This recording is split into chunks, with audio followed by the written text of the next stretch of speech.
Greetings, friends. My name is Carson Barlow, and welcome to Humanity 3.0. Oh, we shall call this land intro, or this land. So, self-reliance or codependence, which is better? Well, they both have their strengths and weaknesses, and I believe that they're not necessarily mutually exclusive from each other. In fact, I think it's quite the opposite, where we need to harness both mindsets in order to live a happy, healthy life.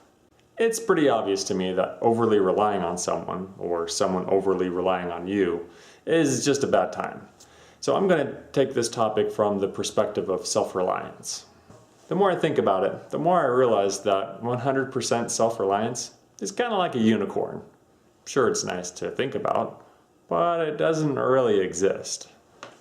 I had the opportunity to study a rather interesting case study back in college. So there was this guy named Henry David Thoreau. You might have heard of him. You know, from Walden Pond? No? No worries, let me give you the rundown. So basically, this guy was not a fan of what was then modern society.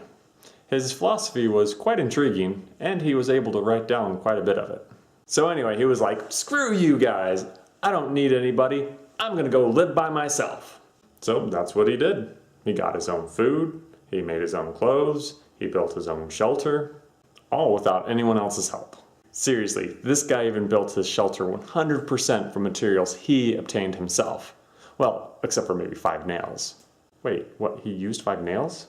Yeah, no biggie. So anyway. No, wait, this is important. He used 5 nails. What? Why is that important? Think about it. Who made those 5 nails? A factory worker? And what did they make it with? I assume some kind of machine. And who built that machine?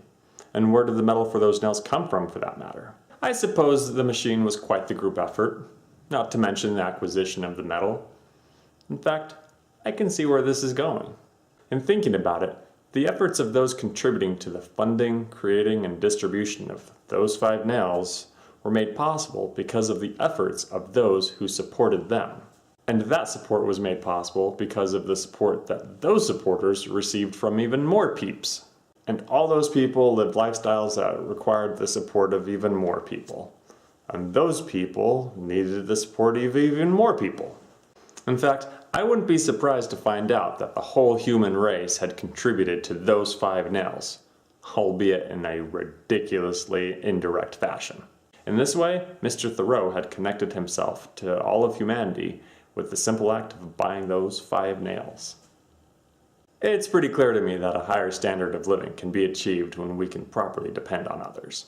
Team. Together, each achieves more. I know that I've been more successful at my day job when I've been able to swallow my pride and let others help me. And for the record, I give credit where credit's due. I'm not that guy.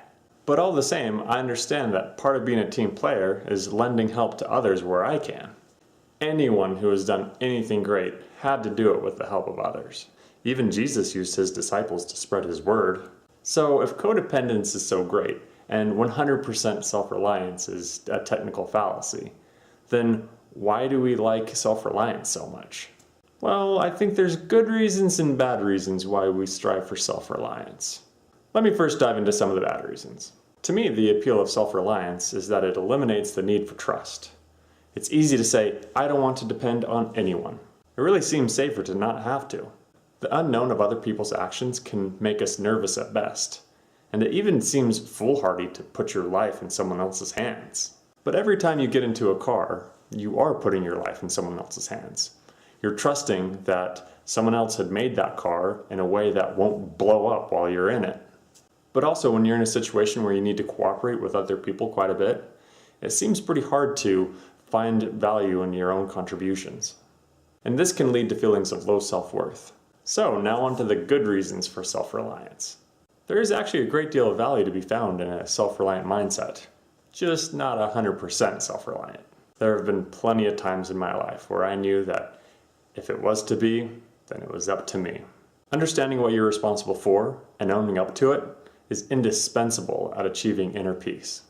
I believe that it's really no one else's responsibility to solve my problems but me. That said, acquiring help or properly delegating to others are completely acceptable approaches to solving these problems. A very loose way of looking at codependence and self-reliance is to put them on a spectrum. You don't want to lean too much one way or the other. But if you want to have more of a nuanced discussion about this, then I would assert that it's more about understanding what you should be relying on yourself for and what's better to rely on other people for. But that's a whole other bag of burritos. 1,000 points to anyone who gets that reference. Well, that's it for now. Stay classy, my friends. Say it with me now. Ah, curse your sudden yet inevitable betrayal.